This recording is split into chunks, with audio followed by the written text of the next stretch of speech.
नमस्कार, सिटी न्यूजच्या बुलेटिनमध्ये प्रेक्षकांचं मनपूर्वक स्वागत। आज दिनांक 6 फेब्रुवारी 2026 वार शुक्रवार। बातमीपत्राची सुरुवात करूया सुविचारमालेने। यश त्यालाच मिळतं जो अपयशाला घाबरत नाही। आजचा सुविचार आपण बघितला। आता बघूया बातमीपत्रातील ठळक बातम्या।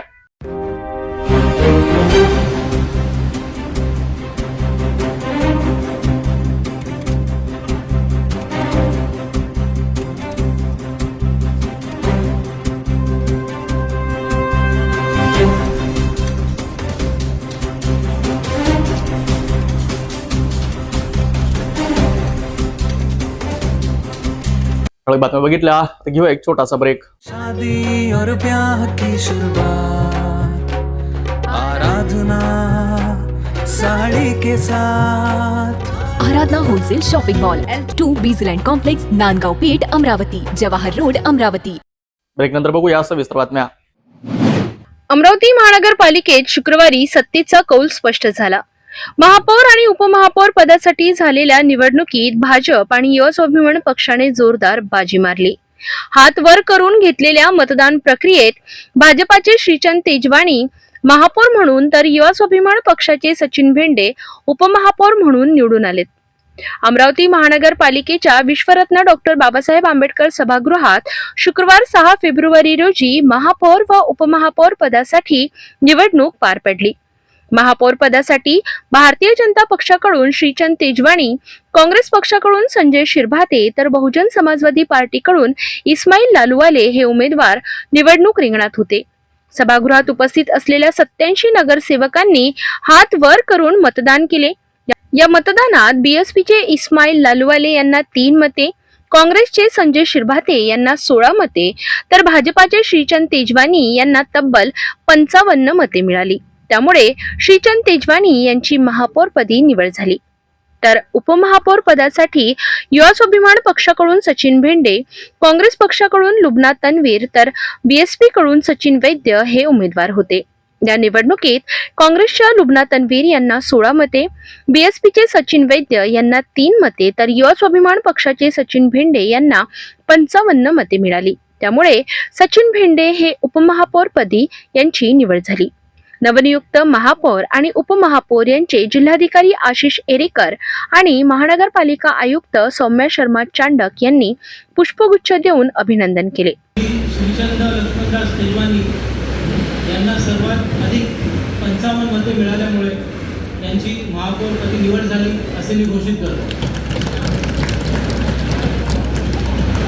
सोबतच उपमहापौर पदाकरिताच्या निवडणुकीमध्ये मतदानामध्ये सहभागी झालेले सन्माननीय सदस्य 87 सचिन ओंकारराव भेंडे यांना मिळालेली एकूण मते आहेत 55, सचिन किसनराव वैद्य यांना मिळालेली एकूण मते आहेत 3, श्री सचिन ओंकारराव भेंडे यांना सर्वात अधिक 55 मते मिळाल्यामुळे त्यांची उपमहापौरपदी निवड झाली असे मी घोषित करतो। निवडणूक निकालानंतर अमरावती महानगरपालिकेच्या परिसरात भाजपा आणि स्वाभिमान पक्षाच्या कार्यकर्त्यांनी जल्लोष साजरा केला।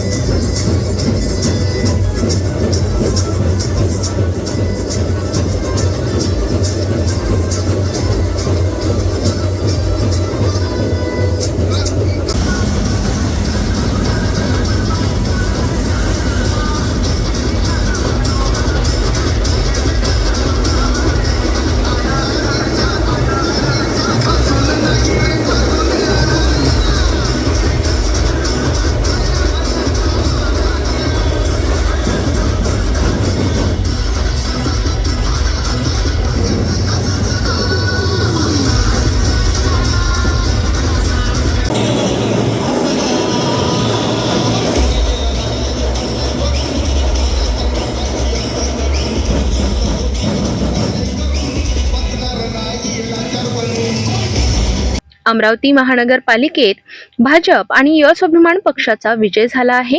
महापौरपदी श्रीचंद तेजवानी तर उपमहापौरपदी सचिन भेंडे यांची निवड झाल्याने राजकीय समीकरणांवर आता सर्वांचे लक्ष लागले आहे। बड़ा ही सौभाग्य है कि आज सभागृह में महापौर चुन के आया, मुझे बड़ी खुशी हुई है। सबसे ज़्यादा मेरे समाज को खुशी हुई है। मैं समाज को और पूरे अमरावती नगर वासियों को विश्वास दिलाता हूँ। एक समाज का न होते हुए मैं अमरावती शहर का नागरिक हूँ। मैं पूर्ण नागरिकों को साथ में लेके और विकास काम करूँगा, स्वच्छता की तरफ पूरा ध्यान दूंगा।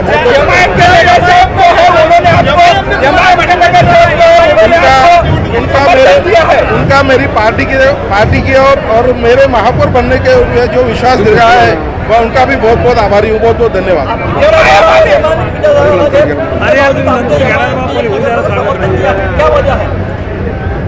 वजह का तो नहीं बोल सकूंगा, पर जो भी उन्होंने विश्वास जताया है मैं उनके साथ में हूँ। बहुत बहुत धन्यवाद उनका।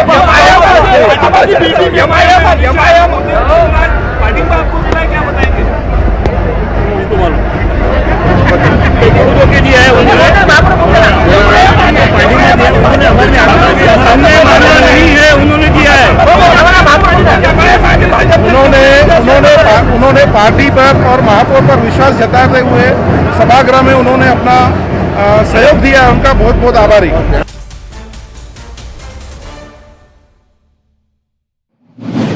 अमरावती महानगरपालिकेच्या महापौर निवडणुकीदरम्यान मोठा राजकीय ड्रामा पाहायला मिळाला। महापौर पदासाठी मतदान सुरू असतानाच AIMIMच्या नगरसेविका मीरा कांबळे यांनी भाजप उमेदवाराला जाहीर पाठिंबा दिला। या घटनेनंतर AIMIM कडून मोठी कारवाई करत मीरा कांबळे यांना पक्षातून निष्कासित करण्यात आले। शुक्रवार 6 फेब्रुवारी रोजी अमरावती महानगरपालिकेत महापौर व उपमहापौर पदासाठी निवडणूक प्रक्रिया पार पडली। महापौर पदासाठी भाजपाचे उमेदवार श्रीचंद तेजवानी यांच्यासाठी मतदान सुरू असताना राजकीय वातावरण तापले।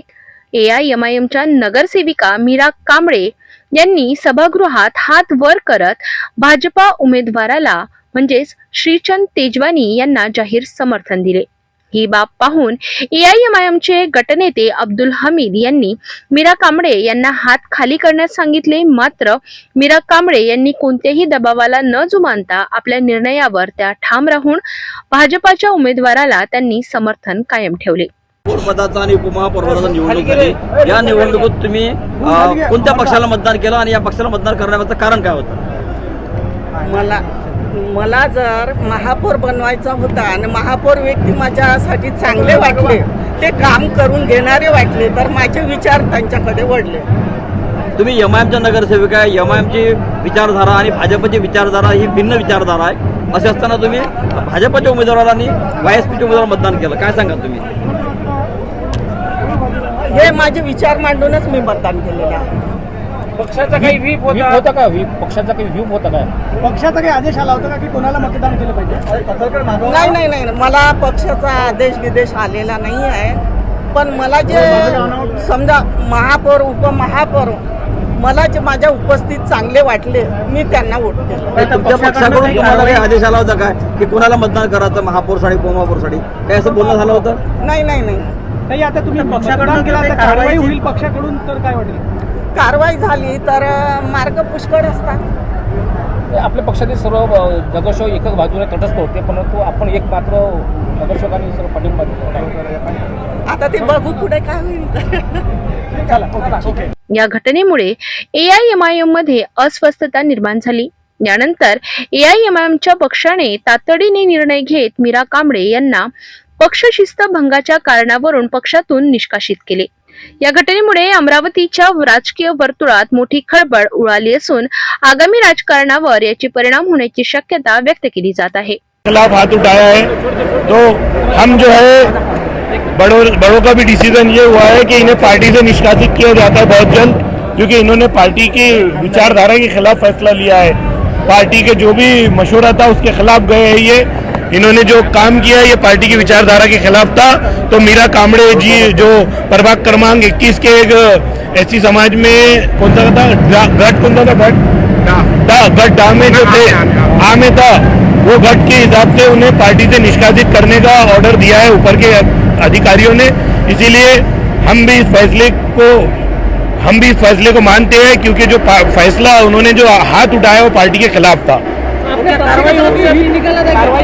कार्रवाई होगी, बिल्कुल होगी, क्योंकि असद साहब, अकबर साहब और इम्तियाज जलील साहब जो विचारधारा लेकर चल रहे देश में, वो समान विचारधारा है और इस विचारधारा के खिलाफ जो जाएगा वो पार्टी के खिलाफ होगा। आपके पक्ष की तरफ से व्हिप निकाला था क्या? मतदान करना चाहिए। अभी निकाला था क्या? व्हिप निकाला क्या? हाँ, बिल्कुल बिल्कुल, वो उनका फैसला है, लेकिन पार्टी का फैसला ये था। आप एमआईएम के गठन नेता, आपकी Yes, पार्टी yes. की तरफ से व्हिप निकाला गया था। बिल्कुल बिल्कुल बिल्कुल निकाला गया था।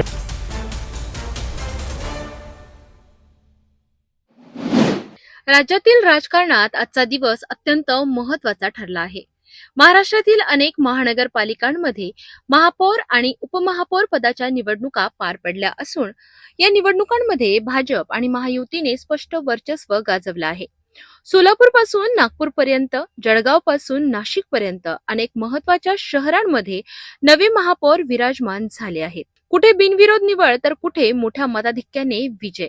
महाराष्ट्र राज्यातील विविध महानगरपालिकांमध्ये महापौर आणि उपमहापौर पदासाठी निवडणूक प्रक्रिया पार पडली. या निवडणुकांमध्ये भाजप आणि महायुतीला सर्वाधिक यश मिळाल्याचे स्पष्ट झाले आहे. राज्यातील जळगाव, धुळे, नागपूर, नाशिक, सोलापूर, अहिल्यानगर, नांदेड, पिंपरी चिंचवड, संभाजीनगर, कोल्हापूर, नवी मुंबई, ठाणे, अकोला आणि अमरावती अशा अनेक महानगरपालिकांमध्ये महापौर आणि उपमहापौर पदांची निवड प्रक्रिया पार पडली. सोलापूर महानगरपालिकेत भाजपचे बिनविरोध महापौरपदी निवड झाली. शिवसेना, शिंदे गट आणि एआयएमआयएमच्या उमेदवारांनी ऐनवेळी या ठिकाणी माघार घेतल्याने हा मार्ग मोकळा झाला. तर जळगाव महानगरपालिकेत भाजपची महापौरपदी निवड झाली आणि उपमहापौरपदी शिवसेना, शिंदे गटाच्या उमेदवाराची बिनविरोध निवड झाली. नागपूर महानगरपालिकेत भाजपच्या नीता ठाकरे यांनी तब्बल 104 मते मिळवत काँग्रेस उमेदवाराचा मोठ्या फरकाने पराभव केला. नवी मुंबई महानगरपालिकेमध्ये भाजपच्या सुजाता पाटील यांनी महापौरपदी बिनविरोध विजय मिळविला, तर उपमहापौरपदी भाजपचे दशरथ भगत यांची निवड झाली आहे. ठाण्यात शिवसेना, शिंदे गटाच्या शर्मिला पिंपोडकर महापौर झाल्या, तर उपमहापौरपदी भाजपच्या कृष्ण पाटील बिनविरोध निवड झाली आहे. अमरावती महानगरपालिकेमध्ये भाजपचे श्रीचंद तेजवानी महापौर झाले आहेत, तर उपमहापौरपदी युवा स्वाभिमानचे सचिन भेंडे यांची निवड झाली आहे. अकोला महानगरपालिकेत भाजपच्या शारदा खेडकर या महापौर झाल्या आहेत, तर उपमहापौरपदी भाजपचेच अमोल गोगे यांची निवड झाली आहे. दरम्यान मुंबई आणि पुणे महानगरपालिकांमध्ये महापौर आणि उपमहापौर पदाची निवडणूक प्रक्रिया होणार आहे, तर लातूर महानगरपालिकेत 9 फेब्रुवारी रोजी ही निवडणूक पार पडणार आहे. नाशिक, संभाजीनगर, अहिल्यानगर, धुळे येथेही भाजप व महायुतीच्या उमेदवारांनी महापौर पदांवर बाजी मारली आहे. अनेक ठिकाणी बिनविरोध निवड झाल्याने राजकीय सलोख्याचे चित्रही दिसून आले. नवनियुक्त महापौरांनी शहरातील रस्ते, पाणीपुरवठा, स्वच्छता आणि विकास कामांना प्राधान्य देण्याचा संकल्प व्यक्त केलाय. या निकालानंतर भाजप व महायुतीच्या कार्यकर्त्यांमध्ये उत्साहाचे वातावरण पाहायला मिळाले. एकूणच पाहता राज्यातील महानगरपालिकांमध्ये भाजप आणि महायुतीने मोठे वर्चस्व प्रस्थापित केले असून नवनियुक्त महापौरांनी शहराच्या विकासाला गती देण्याचा संकल्प व्यक्त केलाय. रस्ते, पाणीपुरवठा, स्वच्छता आणि नागरी सुविधांना प्राधान्य दिले जाईल असा विश्वास त्यांनी व्यक्त केला.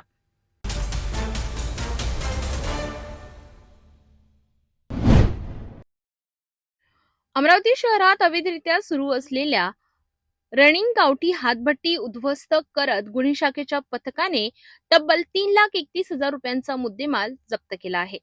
सविस्तर माहितीनुसार पोलीस आयुक्त अमरावती शहर यांच्या आदेशानुसार अमरावती शहरात अवैध गावठी हातभट्टी दारू विरोधात गुन्हे शाखेकडून सातत्याने कारवाई सुरू आहे.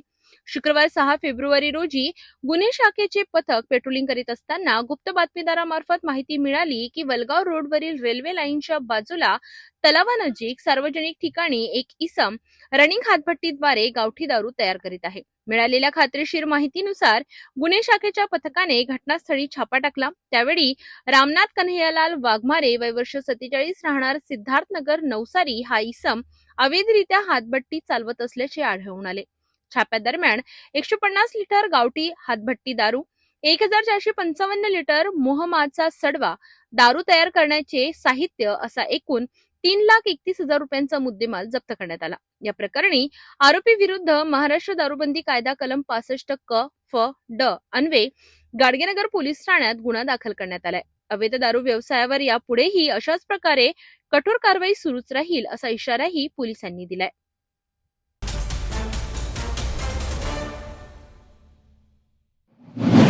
अमरावती शहरात इरविन चौकाकडून जाणाऱ्या उड्डाण पुलावर आज अचानक एका चारचाकी वाहनाला आग लागल्याची घटना घडली. धावत्या वाहनातून अचानक धूर आणि आगीचे लोळ उठू लागल्याने परिसरात एकच खळबळ उडाली. मिळालेल्या माहितीनुसार MS-37G 4514 क्रमांकाची 4 चाकी गाडी ही कारंजा तालुक्यातील काबरगाव येथील डॉक्टर बाबासाहेब लहाने यांची आहे. गाडी चालवत असताना अचानक आग लागल्याचे चालकाने सांगितले.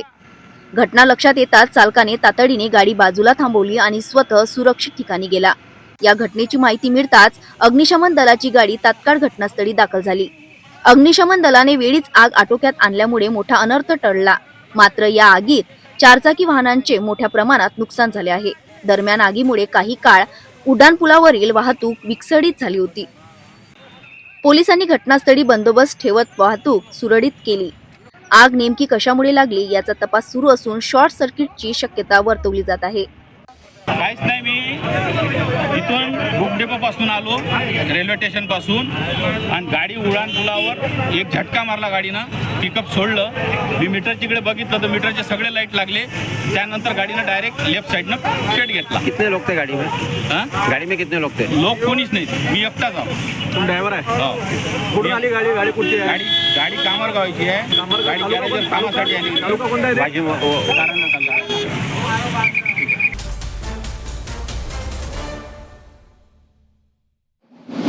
अमरावती रेल्वे स्थानकावर धावत्या ट्रेनमध्ये चढण्याच्या प्रयत्नात एका प्रवाशाचा तोल जाऊन मोठा अपघात होण्याची शक्यता निर्माण झाली होती. सायंकाळी 4:30च्या सुमारास अमरावती रेल्वे स्थानकावरून जबलपूर एक्सप्रेस ट्रेन क्रमांक 12-199 सुटत असताना दत्तात्रय माधवराव रत्नपारधे वय वर्ष 50 राहणार नव्हाते प्लॉट हे प्रवासी वर्धा येथे जाण्यासाठी धावत्या ट्रेनमध्ये चढण्याचा प्रयत्न करीत होते. ट्रेन निघत असतानाच प्रवाशाचा अचानक तोल गेला आणि ते थेट खाली पडण्याच्या स्थितीत आले. क्षणभरात मोठा अनर्थ घडू शकला असता. मात्र कर्तव्यावर असलेले रेल्वे पोलीस हवालदार प्रदीप घोडकर यांनी प्रसंगाचे गांभीर्य ओळखत क्षणाचाही विलंब न करता धाव घेतली. स्वतःच्या जीवाची पर्वा न करता त्यांनी प्रवाशाला पकडले आणि सुरक्षितपणे प्लॅटफॉर्मवर ओढून घेतले.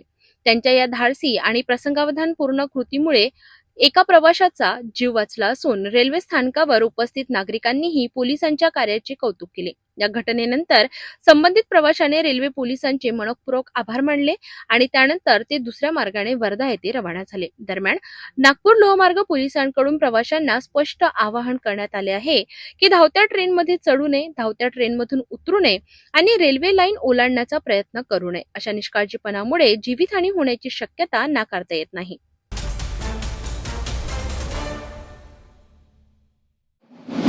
अमरावतीच्या इतिहासात प्रथमच एक महत्त्वपूर्ण आणि धाडसी पाऊल उचलण्यात आलं आहे.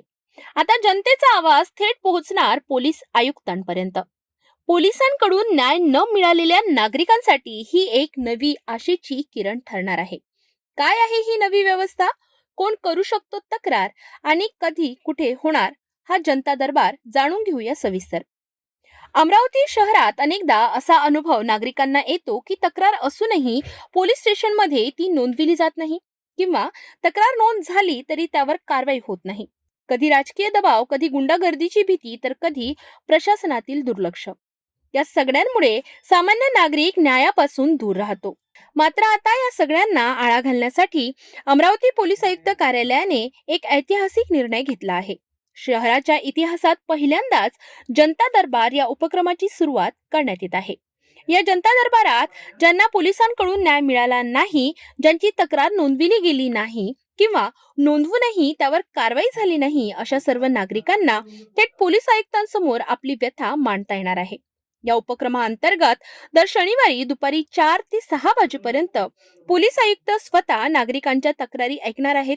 तक्रारदारांनी आपली तक्रार थोडक्यात आणि स्पष्ट शब्दात मांडावी. आवश्यक कागदपत्रे आणि पुरावे सोबत आणावेत आणि निर्भयपणे जनता दरबारात सहभागी व्हावे, असं आवाहन पोलीस प्रशासनाकडून करण्यात आलं आहे. अलीकडे शहरात वाढलेल्या गुंडागर्दीच्या घटनांबाबत माध्यमांमधून आलेल्या बातम्यांची पोलीस आयुक्त राकेश ओला यांनी गंभीर दखल घेतली आहे.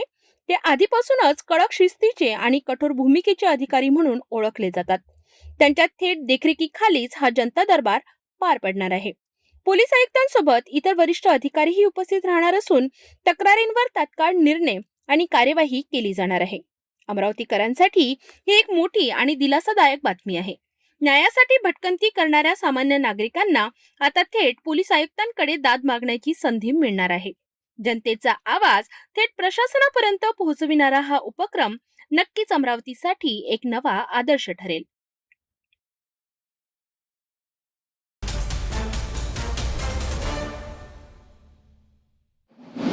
आजच्या डिजिटल युगात मोबाईल हा गरज बनला असला तरी त्याच्या अतिरेक मुलांच्या मानसिक व भावनिक आरोग्यासाठी धोकादायक ठरत आहे. याच पार्श्वभूमीवर ब्रह्मकुमारीच्या वतीने डिजिटल वेलनेस आणि हॅपी कार्यक्रमाचा राष्ट्रीय शुभारंभ अमरावती येथे मोठ्या उत्साहात पार पडला. आजच्या या डिजिटल युगात आव्हानांचा सामना करण्यासाठी मुलांमध्ये आणि अभिभावकांमध्ये जागरूकता निर्माण करण्याच्या उद्देशाने अभिभावक व मुलांसाठी डिजिटल वेलनेस विशेषतः मोबाईल वापर या विषयावर भव्य जागरूकता परिषद आयोजित करण्यात आली. प्रजापिता ब्रह्मकुमारी ईश्वरीय विश्वविद्यालय अमरावती यांच्या वतीने हा कार्यक्रम संपन्न झाला. यावेळी हॅपी म्हणजेच holistic approach for positive parenting initiative आणि डिजिटल वेलनेस कार्यक्रमाचा राष्ट्रीय स्तरावर शुभारंभ करण्यात आला. कार्यक्रमाची सुरुवात बीके अमोल भाई यांनी सादर केलेल्या भारत फिर भरपूर बनेगा या प्रेरणादायी गीताने झाली. यावेळी संपूर्ण सभागृह सकारात्मक ऊर्जेने भारावून गेले. यानंतर अमरावती जिल्हा संचालिका बीके सीता दिदी यांनी कार्यक्रमाची प्रस्तावना मांडली. बीके प्रमोद भाई यांनी प्रमुख वक्ते डॉक्टर सचिन परब मुंबई यांचा परिचय करून दिला. कार्यक्रमाचे प्रभावी सूत्रसंचालन बीके सुहिता दिदी यांनी केले. या कार्यक्रमाला प्रमुख पाहुणे म्हणून डॉक्टर मिलिंद बराठे, डॉक्टर विनायक देशपांडे, संयुक्त धर्मदाय आयुक्त खोचे, शिक्षण विभागाच्या उपसंचालक गुल्हाने तसेच विद्यापीठ, वैद्यकीय, शैक्षणिक आणि सामाजिक क्षेत्रातील अनेक मान्यवर उपस्थित होते. कार्यक्रमाचे प्रमुख आकर्षण ठरले प्रेरणादायी वक्ते, लाईफ कोच व राजयोग मार्गदर्शक डॉक्टर सचिन परब यांचे प्रभावी मार्गदर्शन. आपल्या भाषणात ते म्हणाले, मोबाईल वाईट नाही, पण जेव्हा आपण त्याचे मालक न राहता गुलाम बनतो तेव्हा समस्या निर्माण होते. आजची पिढी डिजिटल ड्रग्सच्या विळख्यात अडकत असल्याचे सांगत नेटफ्लिक्स, युट्यूब, इंस्टाग्राम सारख्या माध्यमांमध्ये मुलांची एकाग्रता, स्मरणशक्ती व भावनिक संतुलन कमी होत असल्याचे त्यांनी स्पष्ट केले. उदाहरण देताना त्यांनी सांगितले की गोल्ड फिश 12 सेकंद फक्त केंद्रित करू शकते, तर आज मुलांचे लक्ष त्याहूनही कमी होत आहे. Dopamine, digital addiction, mobile switch off करण्याची भीती आणि मानसिक थकवा या विषयांवर त्यांनी सोप्या भाषेत मार्गदर्शन केले. अभिभावकांनी स्वतः आदर्श बनावे असे आवाहन करत ते म्हणाले, मोबाईल एंटरटेनमेंट डिव्हाइस नाही, ते एक टूल आहे. त्याचा वापर समजून उमजून करा. या कार्यक्रमाला शहरातील विविध शाळा, महाविद्यालयांचे प्राचार्य, शिक्षक, अभिभावक आणि मोठ्या संख्येने नागरिक उपस्थित होते.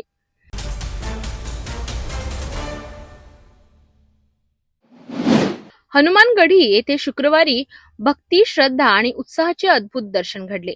हनुमानगढी येथे भूमिपूजन व उद्घाटन सोहळा मोठ्या उत्साहात पार पडला. या पवित्र प्रसंगी भगवान शंकराच्या पिंडीची विधिवत पूजा अर्चना करून भव्य उद्घाटन करण्यात आले. मंत्रोच्चार, पूजा अर्चा आणि भक्तिमय वातावरणात हनुमानगढी परिसरात भूमिपूजन व उद्घाटन सोहळा संपन्न झाला. भगवान शंकराच्या पिंडीची विधिवत पूजा करून हनुमानगढीचे उद्घाटन करण्यात आले. परिसरात भाविकांची मोठी गर्दी पाहायला मिळाली. भक्तांच्या जयघोषाने संपूर्ण परिसर भक्तिरसात न्हाऊन निघाले. यावेळी उपस्थित मान्यवरांनी हनुमानगढी व भगवान शंकराच्या पिंडीचे धार्मिक व सांस्कृतिक महत्त्व विशद केले. या पवित्र स्थळामुळे परिसरात आध्यात्मिक वातावरण निर्माण होऊन भाविकांना मानसिक शांती व श्रद्धेचा अनुभव मिळेल असा विश्वास व्यक्त करण्यात आला. कार्यक्रमाच्या शेवटी सर्व भाविकांना प्रसादाचे वाटप करण्यात आले.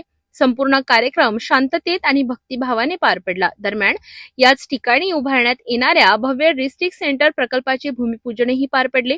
या रिट्रीट सेंटरमध्ये एकाच वेळी सुमारे 5,000 भाविक बसू शकतील अशी भव्य व्यवस्था करण्यात येणार आहे. वाहनांसाठी मोठे पार्किंग, सुंदर गार्डन, भाविकांसाठी निवास, जेवण आणि इतर आवश्यक सुविधा उपलब्ध करून दिल्या जाणार आहेत. आयोजित पत्रकार परिषदेत बोलताना लप्पी जाजोदिया यांनी सांगितले की ही जागा सुमारे 2 लाख चौरस फूट इतकी असून भविष्यात या प्रकल्पाचा आणखी विस्तार केला जाणार आहे. हे रिट्रीट सेंटर केवळ धार्मिकच नव्हे तर ज्ञान व अध्यात्माशी संबंधित उपक्रमांचेही एक महत्त्वाचे केंद्र ठरणार आहे. यहाँ पे वैसे बहुत सारे प्रोजेक्ट आ रहे. नीचे में ये रिट्रीट धाम से लगकर कामाख्या देवी का मंदिर और गुरुपुत्र भगवान का मंदिर नियोजित है. यहाँ पर कामाख्या देवी के जो संत है महंत गिरी जी, वो स्वयं आए थे और आते ही उन्होंने कहा कि मुझे यहाँ पर एक कामाख्या देवी का और एक भगवान गुरुदत्त का मंदिर बनाना है. इसके अलावा कम से कम 10 और नियोजित प्रोजेक्ट है जिसकी समय समय पर भूमि पूजन के साथ आपको बताया जाएगा। ये एक पूरा जो पीछे आप देख रहे हैं, आपके पीछे एक बड़ा झाड़ है, बड़ा झाड़ है। उस झाड़ के नीचे गायत्री कुंड है, बहुत पुराना है, हजारों साल पुराना है। उसमें पानी आता है, वो पानी आके जाके ऐसे पूरा तालाब का रूप ले लिया है। वहीं बाजू में एक शिव जी का मंदिर बना हुआ है। 10-12 साल पहले उस शिव मंदिर के निर्माण हमारे जो इंद्रशीष बाबा दरबार के गुरुजी है उन्होंने किया था। और तो मैं संक्षेप में यही कहना चाहूँगा कि यह एक पूरा स्पिरिचुअल हब बनने जा रहा है। यहाँ पतंजलि का भी कुछ न कुछ निश्चित आएगा। ऐसे 200 जो संस्थाएं हैं जो समाज में लोकहित में काम कर रही है अलग अलग।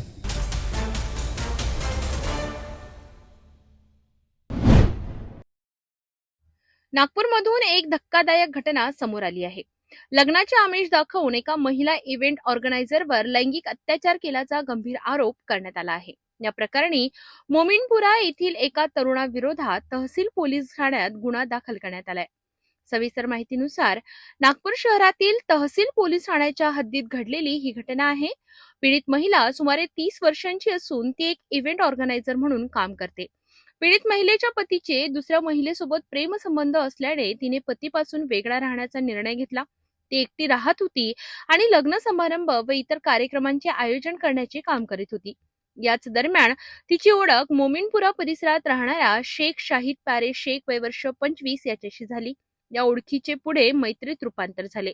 आरोपी शाहिद याने पीडित महिलेला लग्न करण्याचे आश्वासन दिले। लग्नाच्या खोट्या आश्वासनावर तिने वारंवार तिच्याशी शारीरिक संबंध प्रस्थापित केले असा आरोप पीडित महिलेने केला आहे। मात्र नंतर आरोपीने लग्नास नकार दिला। आपली फसवणूक झाल्याचे लक्षात आल्यानंतर पीडित महिलेने तहसील पोलीस ठाण्यात तक्रार दाखल केली। तक्रारीच्या आधारे पोलिसांनी आरोपी शेख शाहिद प्यारे शेख याच्या विरोधात लैंगिक अत्याचाराचा गुन्हा दाखल केला असून पुढील तपास सुरू आहे। पोलीस स्टेशन तहसील येथे अपराध क्रमांक 71/2026 कलम 69 352 भारतीय न्याय संहितेनुसार एक गुन्हा दाखल करण्यात आलेला आहे। यातील पीडित महिला या घटस्फोटित महिला आहे आणि त्या एकट्याच राहत होत्या आपल्या आईसह। तर यातील आरोपी शेख शाहिद प्यारे साहब शेख वय 25 वर्षे राहणार गरीब नवाज मस्जिद जवळ ईदगाह बोरियापुरा मोमीनपुरा असे आरोपी त्याचे नाव आहे। या आरोपीवर यापूर्वी एक पोक्सोचा सुद्धा गुन्हा दाखल आहे। सदर आरोपीने सदर महिलेला लग्न करेल असं आमिष दाखवून तिच्यासोबत अनैतिक संबंध प्रस्थापित केले, शारीरिक संबंध केले आणि नंतर लग्नास नकार द्यायला सुरुवात केली। यातील पीडित महिलेने त्याला वारंवार विनंती केली की तुम्हाला लग्नाचं प्रॉमिस केलेलं आहे आणि माझ्यासोबत संबंध ठेवलेत आणि आता लग्नाला नकार देतोय असं सांगितलं तरी सुद्धा तो काही ऐकायला तयार नव्हता। त्यानंतर सदर महिला ही यातील आरोपीच्या घरी सुद्धा गेली, त्याच्या आईवडिलांना सुद्धा समजावून सांगण्याचा प्रयत्न केला, परंतु त्याचा काही उपयोग झाला नाही। त्यामुळे शेवटी सदर महिलेने पोलीस स्टेशन तहसील येथे आरोपीविरुद्ध गुन्हा दाखल केलेला आहे। सदर आरोपीचा आम्ही शोध घेत आहोत। सदर गुन्ह्याचा तपास PSI गायत्री भरडे या करत आहेत। लवकरच आम्ही आरोपीला अटक करून न्यायालयात हजर करू। तो इव्हेंटचं काम करतो असं या फिर्यादी महिलेने सांगितलेलं आहे। आता एक्झॅक्टली आरोपीला पकडल्यानंतरच एक्झॅक्टली तो काय काम करतो याबद्दल माहिती मिळू शकेल।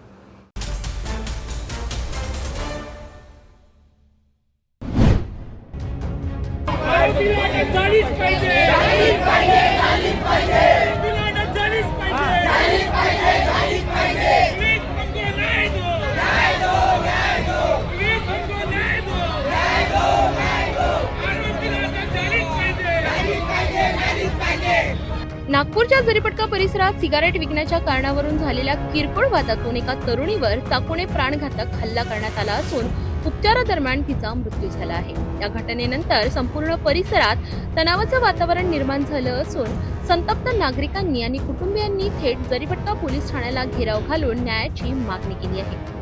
सविस्तर माहितीनुसार नागपूरच्या जरीपटका परिसरात सिगारेट विकण्यावरून झालेला वाद अखेर जीवघेणा ठरला। मिळालेल्या माहितीनुसार गौरव अंबाडे आणि आकाश टेंभुर्णे हे 2 आरोपी विद्या सहारे यांच्या चहाच्या दुकानावर आले होते। यावेळी विद्याच्या मेहुनीने सिगारेट विकल्यावर आरोपींनी त्यास आक्षेप घेत वाद सुरू केला। क्षणातच हा वाद टोकाला गेला आणि आरोपी गौरव अंबाडे याने चाकू काढून चंचल सहारे आणि तिच्या साथीदारांवर हल्ला केला। या हल्ल्यात चंचल सहारे गंभीर जखमी झाली आणि तिला तातडीने रुग्णालयात दाखल करण्यात आले. मात्र उपचारादरम्यान तिचा मृत्यू झाला. या घटनेनंतर परिसरात प्रचंड तणाव निर्माण झाला. सबसे ज्यादा कोई करप्ट थाना होगा, सबसे कोई करप्ट थाना होगा तो जनपद का थाना होगा. ये लोग लाख 2 लाख रुपए लेके आरोपी को ऐसा ही छोड़ देते, ऐसा ही छोड़ देते. इतना करप्ट थाना पूरे नागपुर में नहीं है. डीसीपी एसपी को इस पे संज्ञान लेना चाहिए. कितने कैसे करप्ट लोग 10 लाख रुपए लेके पोस्टिंग लेते हैं पे जनपद का थाने में, क्योंकि उनको पैसा निकला जाएगा. पूरे आरोपी को बुलाते, पैसा लेते, छोड़ देते. संतप्त कुटुंबीय आणि स्थानिक नागरिकांनी चंचलचा मृतदेह घेऊन जरीपटका पोलीस ठाण्यावर मोर्चा काढत घेराव घातला. छेडखानी करून माझी साली होय म्हणून तिच्याशीने छेडखानी करत होते. मी त्यांना भगवल्याच्या नंतर माझ्यावर चाकूचा वार करून हा एक मुलगा आणि हा माझा मेलेला त्या याच्यावर कारवाई न होता, पीसीआर न देता, आमचे जे गरीब असते तर 10 दिवसाचा पीसीआर मागत नसतात, त्याचा 1 दिवसाचा पीसीआर कसा भेटला? 1 दिवसाचा पण नाही पीसीआर त्याचा 1 दिवसाचा बी पीसीआर नाही झाला. पीसीआर का नाही झाला? का नाही झाला? ऐकून घ्या. वादविवाद झाला माझ्याकडे. थांबा, अरे चुपचाप प्रयत्न. माझ्या इकडे चाय सिगरेटची दुकान आहे. माझ्या इकडे 20 वर्षाच्या वरती पोरी येतात. निदर्शनादरम्यान आंदोलकांनी पोलिसांच्या कार्यपद्धतीवर गंभीर आरोप करत जरीपटका पोलीस ठाणे सर्वात भ्रष्ट आहे अशा जोरदार घोषणा देत आपला रोष व्यक्त केला. न्याय मिळेपर्यंत आंदोलन सुरूच राहील असा इशारा कुटुंबियांनी दिला. दरम्यान पोलिसांकडून आरोपीच्या अटकेसाठी प्रयत्न सुरू असल्याची माहिती आहे.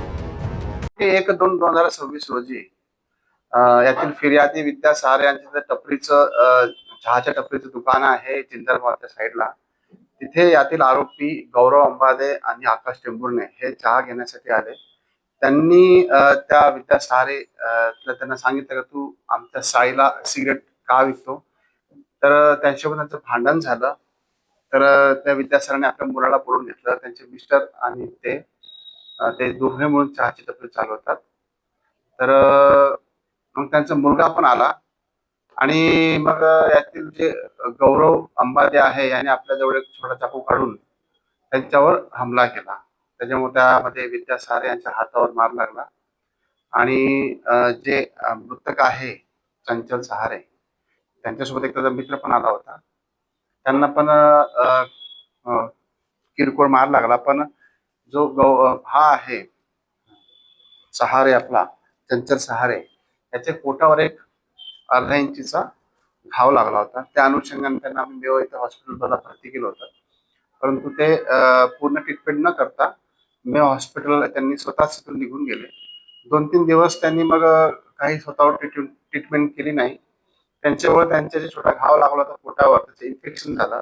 त्यानंतर ते मग तिरपुडा हॉस्पिटलला गेले. मग सामान्य रुग्णालय इथे मानकापूरला गेले. तिथे पण त्यांची ट्रीटमेंट होऊ शकली नाही. मग त्यांनी त्यांना मेडिकल ट्रॉमामध्ये शिफ्ट केला.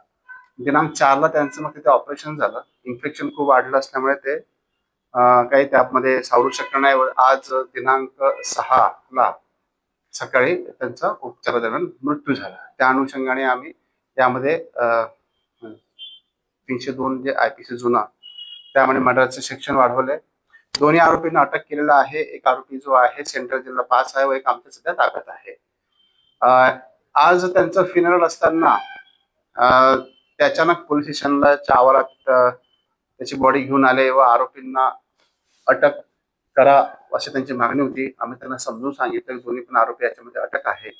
पण अजून कोणी काही निष्पन्न होतील काय तपासेल आम्ही त्यांना सगळं सहकार्य करण्याबाबत सांगितले. त्यांचा रोष होता तो आम्ही त्यांचा कमी केला. एक 25-30 मिनिट ते थांबले होते. परंतु नंतर त्यांना समजवल्यामुळे ते इथून मग शांततेने नाराकाठे गेलेले आहेत. आरोपी काही जे आरोपी आहेत त्यांच्यावर याच्या अगोदर पण 2 गुन्हे आहेत. म्हणजे गुन्हेगार वृत्तीचे आहेतच. ते नशेमध्ये होते नव्हते ते काही सांगता येत नाही. पण नशेच्या आधी आहेत आरोपी. 2च आरोपी आहेत. त्यांनी सांगितलं 2 जण आले गाडीवर. एकदम क्लिअर कट आहे काही विषय नाही. ती बाब तर आम्हाला माहिती नाहीये त्यांना कोण अप्रोच झाला कारण की 3-4 दिवस म्हणतात त्यांना कोण हॉस्पिटलला भेटलं याबाबत तर काय मला सांगता येईल. त्यांना कदाचित वाटलं असेल किंवा पोलिसांनी पाठवलं असेल. नाही, ते त्यांच्या नावाने जी रिपोर्ट आहे ते ओळखत होते ना एकमेकांना, फिर्यादी आणि आरोपी एकमेकांना ओळखत होते.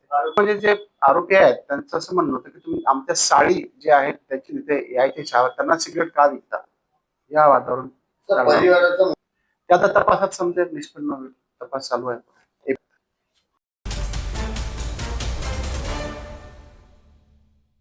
कवठे तालुक्यातील चंद्रमणी नगर परिसरात गुरुवारी एक विचित्र आणि थरारक घटना घडली.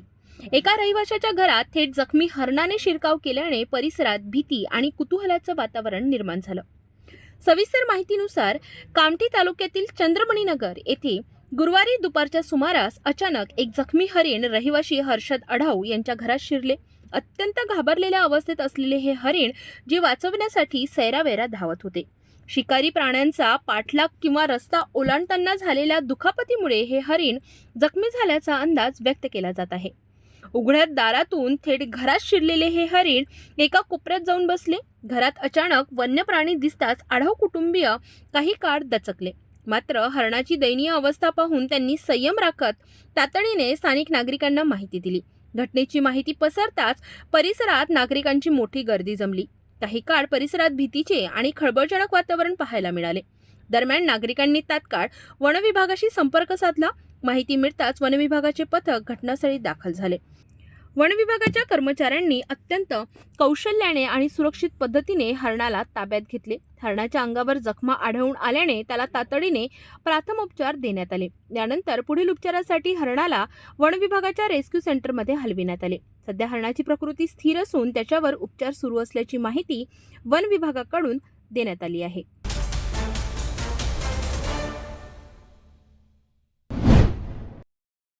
नागपूर शहरात जुन्या वैमनस्यातून 2 वाहतूकदारांवर जीवघेणा हल्ला झाल्याची घटना समोर आली आहे.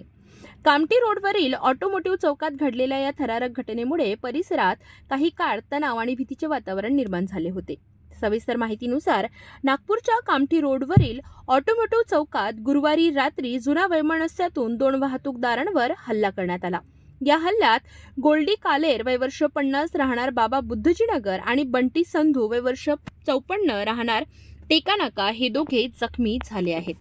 कालेर आणि संधू हे रात्री ॲक्टिवा दुचाकीवरून एका लग्न समारंभासाठी जात होते. त्यावेळी शेरे पंजाब लॉनजवळ 3 कारमधून आलेल्या 10 ते 12 सशस्त्र हल्लेखोरांनी त्यांची ॲक्टिवा अडवली. तलवारी आणि चाकू घेऊन आलेल्या हल्लेखोरांनी दोघांवर अचानक हल्ला चढवला. हल्ल्यात दोघेही गंभीर जखमी झाले असून हल्लेखोर घटनास्थळावरून पळून गेलेत.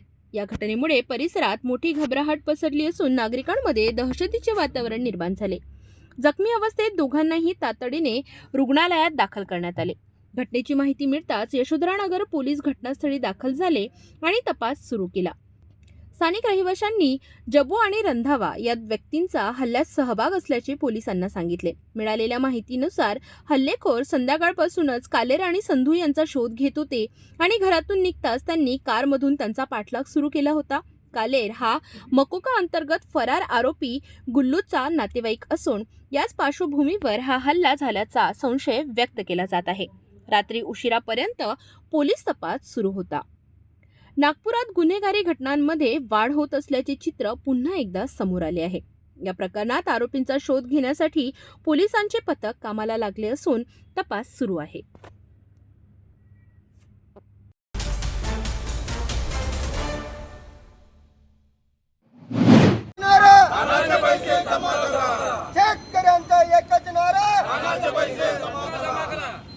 भंडाऱ्यात शेतकऱ्यांचा संयम अखेर संपलाय. सरकारच्या आश्वासनांना कंटाळून लाखांदूरमध्ये शेतकऱ्यांनी आमरण उपोषणाचा एल्गार पुकारलाय.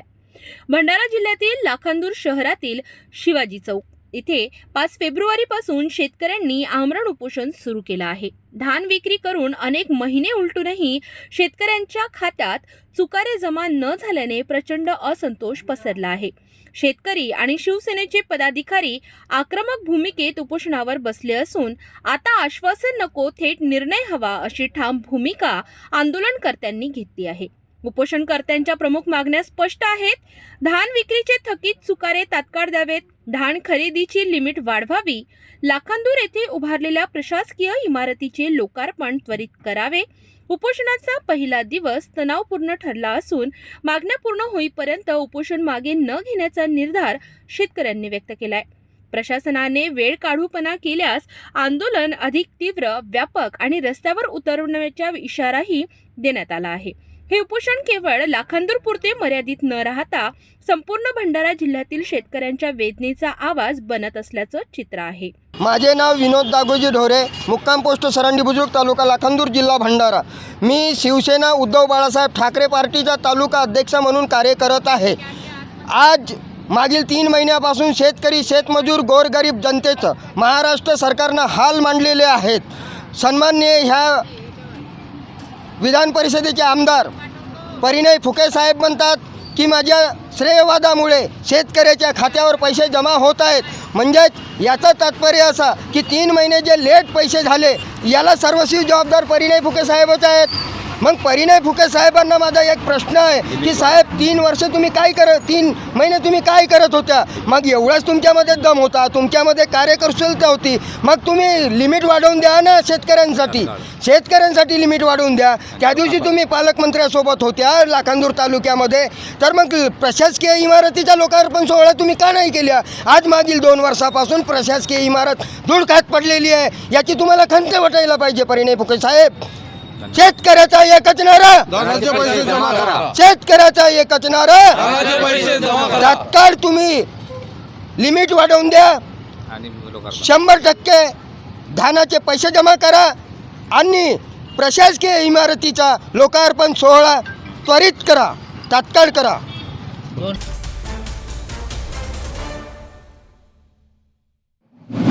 भंडाऱ्यातील साकोली तालुक्यातून एक धक्कादायक आणि संतापजनक वास्तव समोर आलं आहे. केसलवाडा गावात जिल्हा परिषद शाळेची इमारत अक्षरशः मोडकळीस आली असून इथे लहान चिमुकले जीव धोक्यात घालून शिक्षण घेत आहेत. शिक्षण सर्वांसाठी ही घोषणा फक्त कागदावरच राहिली आहे का? सविस्तर माहितीनुसार भंडारा जिल्ह्यातील साकोली तालुक्यात जंगलव्याप्त भागात वसलेलं केसलवाडा गाव, सानगडी झाडगाव मार्गावर असलेल्या या गावाची लोकसंख्या फक्त 800 इतकी आहे. या गावात जिल्हा परिषदेची 1ली ते 4थी पर्यंतची प्राथमिक शाळा आहे. मात्र या शाळेची अवस्था अत्यंत विदारक आहे. इथे 35 विद्यार्थी शिक्षण घेत असून केवळ एकच शिक्षक कार्यरत आहे. शाळेची इमारत पूर्णतः जीर्ण झाली आहे. छताचे स्लॅब कधीही कोसळू शकतात. भिंतींना मोठी भगदाडे पडली आहेत. या भगदाडातून साप, विंचू यांचा मुक्त संचार होत असल्याचा आरोप पालक करीत आहेत. आमच्या शाळेची समस्या आहे. आमच्या शाळेला जागा उपलब्ध नाही आहे. आमच्या शाळेमध्ये इमारत खचलेली आहे. आमच्या शाळेमध्ये मुलांना धोका होऊ शकते. धोका निर्माण आहे आमच्या शाळेमध्ये, कारण की पूर्ण इमारत खचलेली आहे. आमच्या शाळेला जागा उपलब्ध नाही आहे. शासनाने जागा उपलब्ध करून द्यावा आमच्या शाळेला. अच्छा. आणि आपल्या शाळेला पाण्याची पण व्यवस्था नाही, सरांनी सांगितलं. पाण्याची पण व्यवस्था नाही आहे. ते बाथरूम पण खचलेली आहे. बाथरूम, संडास काहीच व्यवस्था नाही आमच्या शाळेला. काय मागणी कराल शासनाला तुम्ही आमच्या माध्यमातून? शासनाला मागणी आहे की आमच्या शाळेला जागा उपलब्ध करून द्यावा. आमच्या शाळेमध्ये शिक्षक पण आहेत. आमच्या शाळेमध्ये 1 ते 31 विद्यार्थी आहेत, पण 1 ते 4 वर्ग आहेत, पण एकच शिक्षक उपलब्ध आहे. आमच्या शाळेला 2 शिक्षक द्यावा. अशा परिस्थितीत मुलांना वर्गात बसवणे म्हणजे त्यांच्या जीवाशी थेट खेळ करण्यासारखं असल्याचं चित्र आहे. ग्रामस्थ आणि पालकांनी अनेक वेळा प्रशासनाकडे पाठपुरावा केला, मात्र आजपर्यंत नवीन शाळा इमारतीला मंजुरी मिळालेली नाही. त्यामुळे आता गावकऱ्यांचा संयम संपत चालला आहे. एखादा मोठा अपघात घडल्यावरच प्रशासन जागं होणार का? चिमुकल्यांच्या जीवाची जबाबदारी कोण घेणार? लवकरात लवकर नवीन शाळा इमारतीला मंजुरी न मिळाल्यास तीव्र आंदोलनाचा इशारा ग्रामस्थांनी दिलाय. माझ्या ह्या शाळेमध्ये वर्ग 1 ते 4 मध्ये 32 विद्यार्थी सध्या शिक्षण घेत आहेत आणि मी सध्या एकटाच शिक्षक इथे कार्यरत आहे. मग शिक्षकाची भूमिका, त्यामध्ये मुख्याध्यापकांची कामे सुद्धा मी एकटाच सांभाळत असतो. आमच्या शाळेमध्ये 32 विद्यार्थी असून सुद्धा त्यांच्यासाठी फक्त एकच फक्त वर्गखोली आम्हाला उपलब्ध आहे. जी वर्गखोली दुसरी आहे ती वर्गखोली खूप जीर्ण आहे, मोडकळीस आलेली आहे. कधीही धोका होऊ शकतो. त्याचप्रमाणे जी स्वच्छतागृह आहेत ती स्वच्छतागृह सुद्धा जीर्ण झालेली आहेत आणि केव्हाही मोडकळीस येतील याची काही शाश्वती नाही. दादा पुन्हा एकदा आजच्या ठळक बातम्या.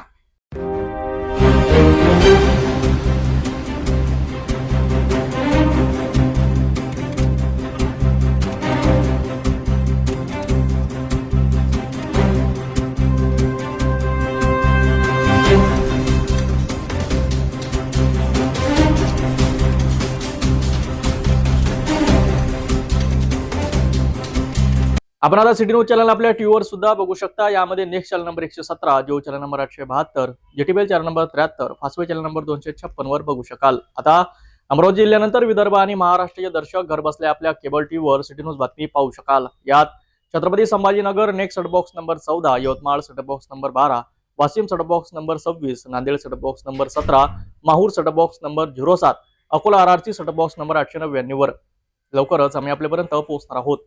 जर आपल्या टीव्हीवर सिटी न्यूज चॅनल दिसत नसेल तर आपण आपल्या केबल ऑपरेटरशी संपर्क करावा. सिटी न्यूज केबलच्या व्यतिरिक्त युट्यूब, फेसबुक, इंस्टाग्राम आणि ट्विटरवर सुद्धा बघू शकता. याकरिता सोशल मीडिया अकाउंट सबस्क्राईब करा, फॉलो करा, लाईक करा. युट्यूब अकाउंट सबस्क्राईब करण्याकरिता सबस्क्राईब बटनला क्लिक करा आणि बेल आयकॉन दाबायला विसरू नका, कारण सर्वाधिक समाचार आपल्यापर्यंत पोहोचणार आहेत. तसेच सिटी न्यूजचे फेसबुक पेज लाईक करा, इंस्टाग्राम आणि ट्विटर हँडल फॉलो करा. आपण व्हॉट्सअपवर सूचना देऊन सुद्धा न्यूज प्राप्त करू शकता. व्हॉट्सअप नंबर खाली स्क्रीनवर येत आहे. ही बातमी एवढ्यावरच थांबूया. पुन्हा भेटू ना घडामोडी सोबत. नमस्कार. हर खबर पर पैनी नजर, हर मुद्दे पर सटीक वार, यही है सिटी न्यूज की पहचान. जहाँ सच्चाई की आवाज दबाई जाती है वहाँ सिटी न्यूज उठाता है सवाल. हर स्क्रीन पर, हर प्लेटफॉर्म पर हमारी मौजूदगी बोलती है. सिटी न्यूज हमेशा सच के साथ.